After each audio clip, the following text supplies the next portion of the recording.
Premier Gospel. Music for life. Okay, so going to do a quick intro to my guest this afternoon. He goes by the name of Duro. Did I say that right? That's correct. Yes. I have a tendency to say names in a very different pronunciation. No, I got that this afternoon. Is it good? Yeah, Okay. No, it was very yes. good. Thank you. So basically, we're off to a good start. Duro is my guest in the studio this afternoon, and how are you? I'm very well, thank you. How are Good. you? I'm all good. A bit cooler now that I'm in here. It's quite hot outside, isn't it? It's very cool in here. Exactly. Yeah. But anyway, Duro is going to be talking to me about a project that he runs called the 2020 Change. It's a foundation, and it's basically for an outreach program for ex-gang members and offenders, or not. Do you want to tell me what it's about? Okay, cool. It's not a project, for one. Okay. It's an organisation. Ooh. So 2020 Change is an organisation. Okay. And we don't just deal with ex-offenders or gang members. We deal with young people as a whole. Okay. So basically, we target street-smart youth. Okay. And we teach them how to use the skills that they acquired from doing all the things that they did on the street, and convert them into transferable skills that they can use in the corporate world. Ooh. That's pretty much it in a nutshell. There you go. So put in my place straight up. In fact, it's always better for it to come from, from the person themselves as to what the organisation is. So we're going to be hearing more from Duro in just a bit. So if you want to hear more and be encouraged, then make sure you continue to keep it locked right here on Premier Gospel. Premier Gospel. Music for life. My guest in the studio this afternoon is the lovely Duro from the 2020 Change Foundation, which is an organisation, not a project. No, it's an organisation. He nicely said earlier on. Okay, now 2020 Change. Right. How did it all start? Well, it started on the set of a documentary Okay. that we started filming back in 2011. Currently still filming Oh, wow. documentary. But literally the documentary was following the lives of 6 ex-gang members, documenting their change, finding out how they got involved in gangs, what they did while they were in gangs, and most importantly, what made them want to leave and what has kept them off. But the reason why I say it's still filming is because we wanted to kind of give it time to show that they have actually really changed, and also showcase what they're actually currently doing now.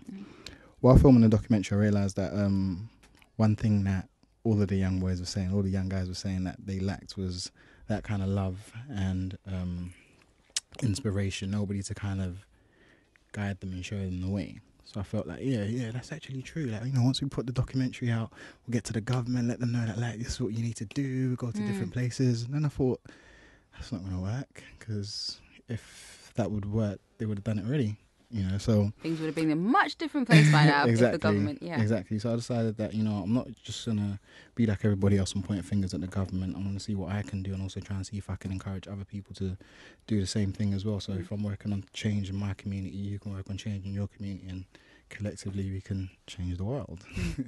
So that's literally how it started. So from there, we spent 18 months originally with the first set of the documentary, and I found that I need to do something. So we put together this program. Initially it was a program. Back then it was a project. So back then it was a project. Yeah.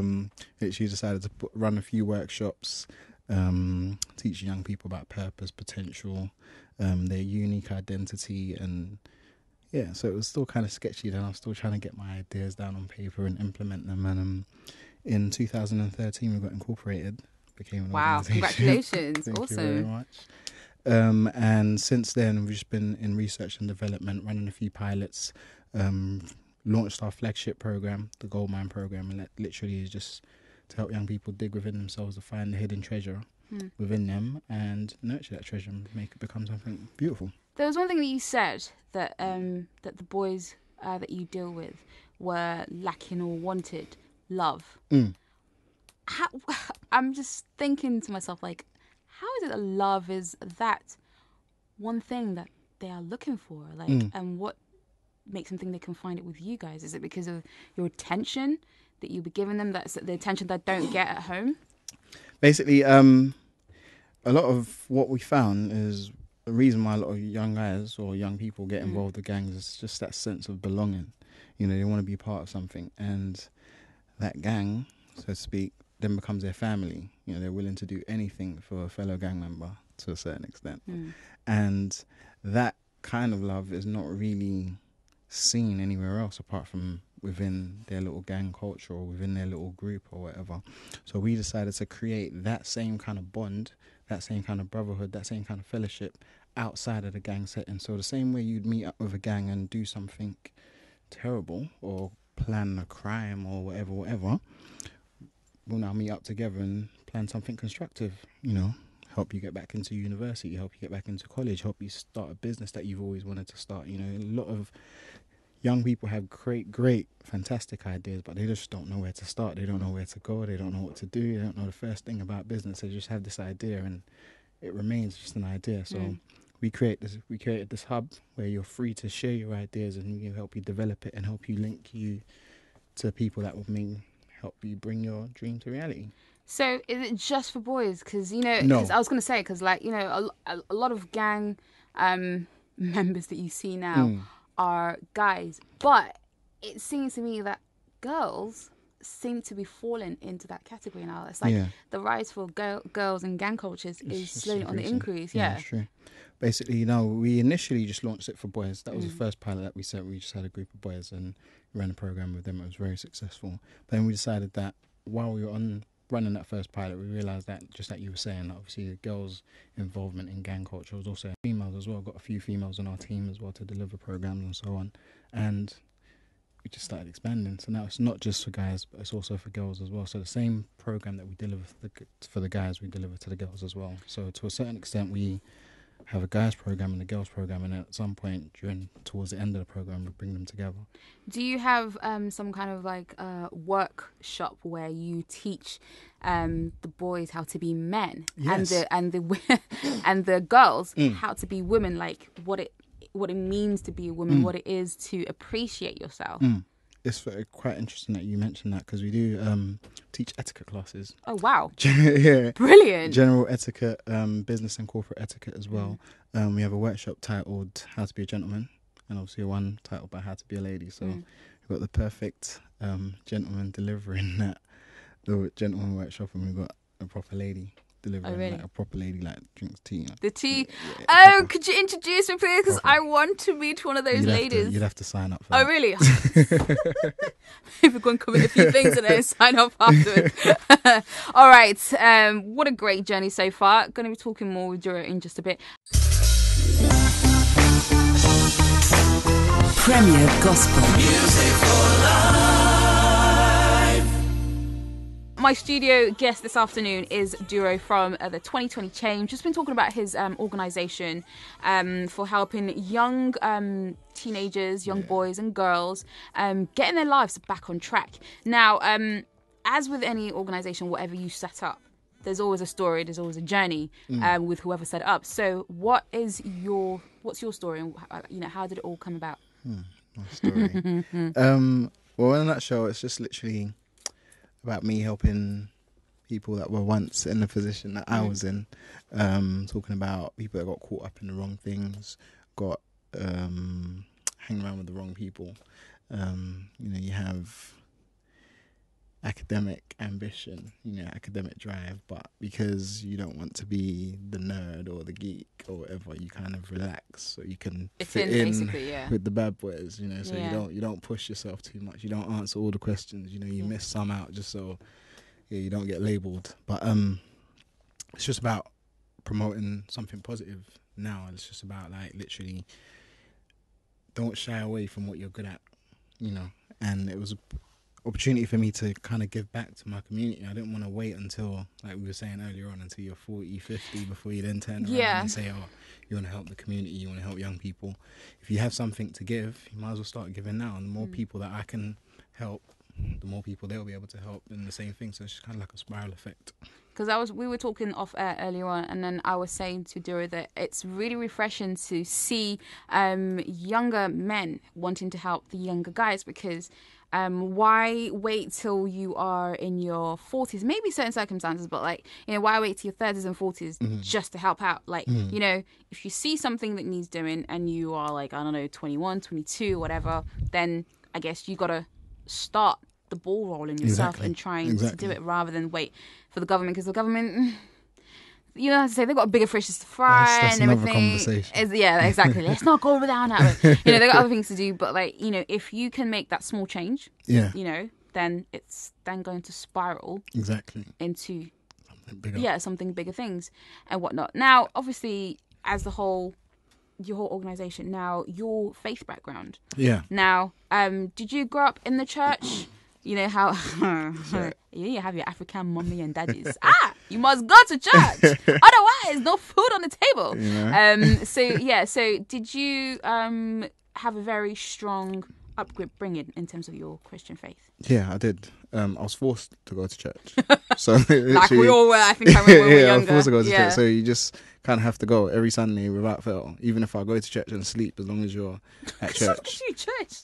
You're at church. So as I got older, I started going partying the night before, and I wouldn't go to church the next day. And then like my parents and my sisters kind of relaxed, or like they just kind of left me because, you know, you're grown now, like, do what you want. So I just sleep and watch them. I'll pretend like I'm sleeping and watch them leave the house. And then once they leave the house, I go and get my cereal and watch TV and so on and so forth. So obviously, me being forced to go to church, I never really took the whole Christianity thing seriously. I needed to make that personal decision for myself. Like, you can go to church, it doesn't really mean anything. But then I went to uni, you know, 1 foot in, 1 foot out, lukewarm, I did all that stuff. But then as soon as I finished uni, I thought, you know what, let me try and be serious. Like, I want to make something of my life and not continue down the road that I was going down. And everything changed after university, because I was able to separate from my peers and go to a university where I originally didn't know anyone. Just kind of like a fresh start. I think it's always a good thing, actually. Yeah, very good thing. I just realised, you know, I could be more, I could do more than what I was used to. And at university, when I got back to London, I said, I'm not doing it anymore. Like, I'm going to go straight and narrow. On the 16th of August 2006, walked into church on a Wednesday and then walked back out. Wow. Literally, that was it. So it was like a thing like, I need to do something, I need to... Yeah, and like, literally, the moment I walked into church, I was home. Like, that was it. So how do you incorporate your faith background into the work that you do? Is there a heavy involvement in that? A lot of our principles are Bible-based principles, because we found out that a lot of successful people in the world use Bible principles. So why don't we, as children of God, use those same principles? Yeah. But like we said initially, that if no one's teaching you how to use those principles, even though like pastors do their thing, but to be able to relate to the young person, you have to use illustrations and examples that they understand and they can relate to. So break it down to them in a language that they understand, and that's what we do. We always get questions like, okay, so is it a Christian organisation? You know, are you Christian based? Blah blah blah. But no, we're not. We're an organisation run by Christians. We're not a Christian organisation. There's a big difference, because I guarantee you, if we were not Christians, we would not be doing this. We'd definitely be doing something else. So.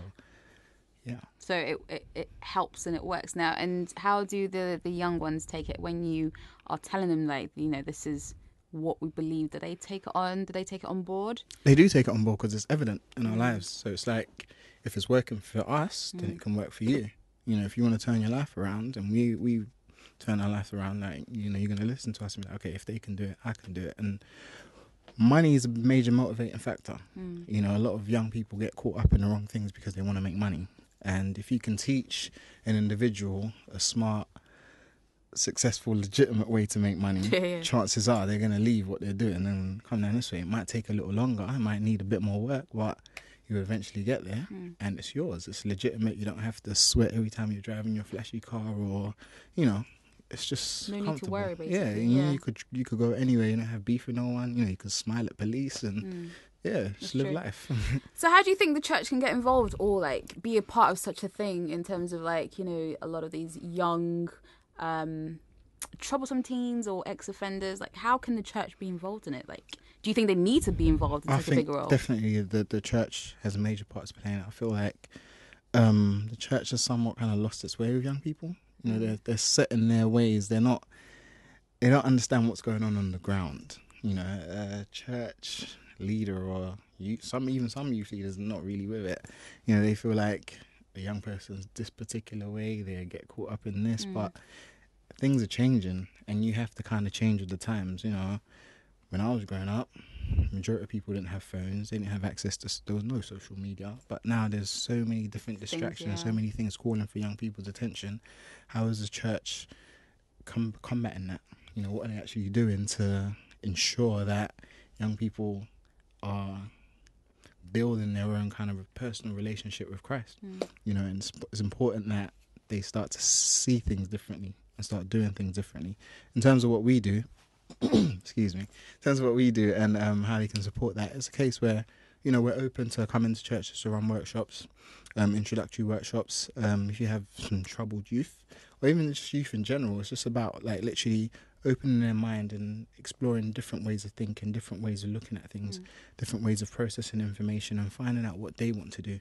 A lot of churches or African parents or whatever have a way of like channeling their child or their children into one particular way of thinking. You know, you have to do this, you have to study that, but you know, it's important that you take the time to listen to the individual, find out what it is that they want to do and support them.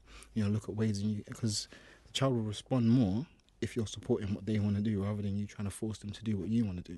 And chances are, like I said, the world is changing. It's not just about lawyers, doctors and engineers anymore. No, it really is. It really isn't. So, you must do engineering. You must know. Like, it's not about that. I mean, there was that guy that created an app and sold it to Yahoo for... for like something millions of pounds, right? Yeah. African parents like, oh, what about you? Why didn't you do something like that? But then, like, I'm thinking, when the child asks you for a MacBook, you said no. What did you say?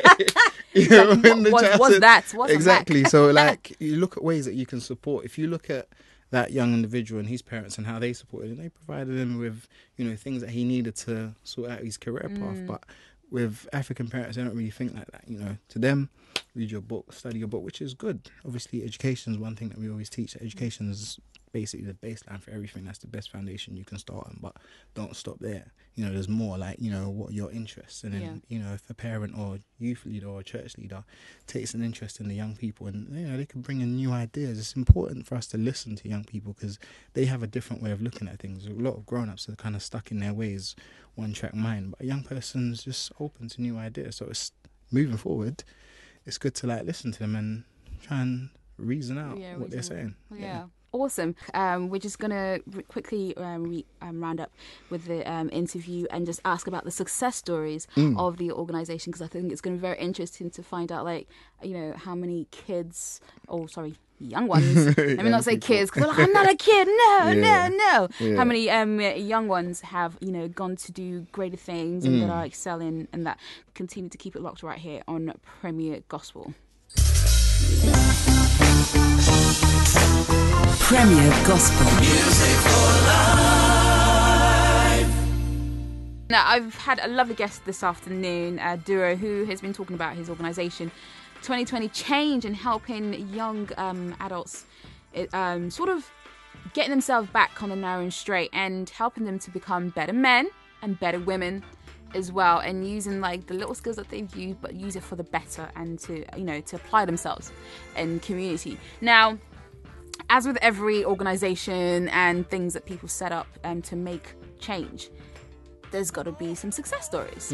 And I'm pretty sure you've got lots of success stories already. So what are the success stories? I'm really intrigued to find out. Where do you want me to start? I set myself a target to help within our first year 50 young individuals just completely turn their lives around. We're still on track for that. And so far I think we've got a total of 28. Oh wow. And each and every single one of them has completely turned their lives around. Like from the first set of pilots that we did, we had 2 young individuals actually enrolled to university. Wow. In the program, currently studying business and economics.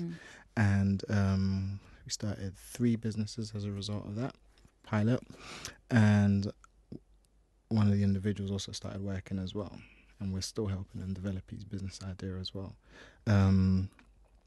The second set of pilots, we had females join us, which was was a big deal because we were a bit thinking like, okay, how's would this it going to work with so much Yeah, estrogen in one room? Like, exactly. Like, and we kind of felt like maybe some of the guys will feel a certain way and try and do guy and try to impress the girls or whatever, but it was completely like everyone was open and people were able to share their past experiences, and that was really, really good. So from that, we actually recruiting some of the people from that pilot to join our team so they can also become facilitators while they're at university or college or working. One of them is also starting his business as well, so I'm currently helping him develop his business. We're affiliated with UK Startup Loans and Bigger Business within the year, so we can offer young people up to £10,000 startup funding. We've got our 1 year anniversary celebration coming up in July. I'll be sending out invites. You can tell all your listeners. Yeah. As well. So we'll be talking about all of our successes throughout the year and what we plan to do for the coming years as well. Wow. Now, some of these young people, do you ever get their parents coming up to you and telling you like how much of a difference? Grateful they are. Yeah, how grateful they are. Because I'm sure, because from the sounds of it, a lot of these kids are very intelligent, but somehow just got on the wrong track. Yeah. There's not really been anyone to tell them that. Do you know what I mean? Like, it's difficult if someone's intelligent but everyone's telling them that they're stupid. Sooner or later, they're going to start thinking, yeah, maybe I am stupid. But if nobody really understands where he's coming from, he's going to start to think that he's stupid as well. But they need that encouragement. We get parents all the time, like, telling us, thank you so much, like, for the work that you're doing, like, continue the work that you're doing.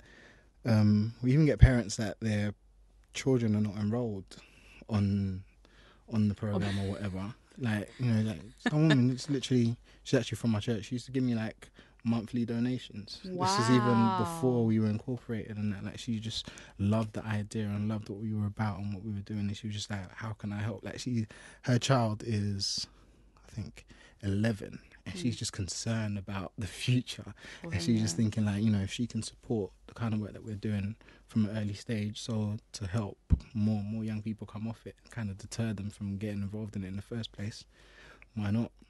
I think it's so good because, we're talking about intelligence just then. Like, it's like being intelligent is not the norm. It's not a good thing. Like, it's like, yeah, you're weird. But it's frowned like, upon. Yeah, frowned upon. It's like, no, not really. Being intelligent is a very good thing because at the end of the day, you're going to be the future game changer in whatever field that you're going into. So they need to, I guess what you're doing is really enforcing that you are a game changer in a positive way. So you need to continue on the right path and stuff, So, no, you guys are doing a great job. So in the next 5 years, where do you see 2020 change? 5 years. It's a long time, but it's not a long time. You'll be surprised how quickly it comes around. Yeah, 5 years. That's what, 2019? Yeah. Yeah, 2019. Oh, gosh, yeah. By 2020, our aim is to be world renowned. Yeah. So I literally have hubs in every single continent around the world. We're working towards that already. We're taking cities as opposed to countries. So right now we started in London. We're going to be in Manchester, Birmingham, before the end of the year. Next year we're going international. We're going to be in Johannesburg, which is quite good. Yeah, we're mushrooming at the moment, but we're definitely getting there. That Johannesburg is probably going to be great because there's such a high rate of we go to the worst places. What we like to do is go to place of the greatest need but the least help. So after Johannesburg, we're going to Rio. Wow, Rio is going to be a big challenge, but you know what? Yeah. God is going to be certainly with you on that way. Absolutely, He really is. Okay, so now, if people want to get involved or find out more about 2020, like what's the website? You have Instagram, Twitter, Facebook. What are all the details? Cool. We got the website www.2020change.org, so 2020change.org. Twitter, we're very active on Twitter, so it's 2020change UK, so at 2020change UK, and we're also on Facebook, Instagram, and all the other social networks. We're not really fully on there yet, but once we get a social media representative, then we'll be on all of them. But right now, it's just Twitter, Facebook, social media. That's what we can handle right now, right? Right now, yeah. So the website, Twitter, and Facebook for now. Brilliant. You know what? Cool. Thank you so much. Thank you so and much telling for us having about me. your Appreciate story. it. It's absolutely encouraging. Thank and you you so know what? much. Just so refreshing to see young men like you really, really just, making that change. Thank you. If you're complaining, you got to be the change. If you want This is something it. done, Be you got the to be the change you want to change. see. Exactly. Yeah. So thank you so much, and good luck Thank with the you whole for having me. organization. Before I go and say project thing. Good luck with the whole organization and the future that is yet to come to you guys. Thank you so much. Brilliant. Premier Gospel. Music for love.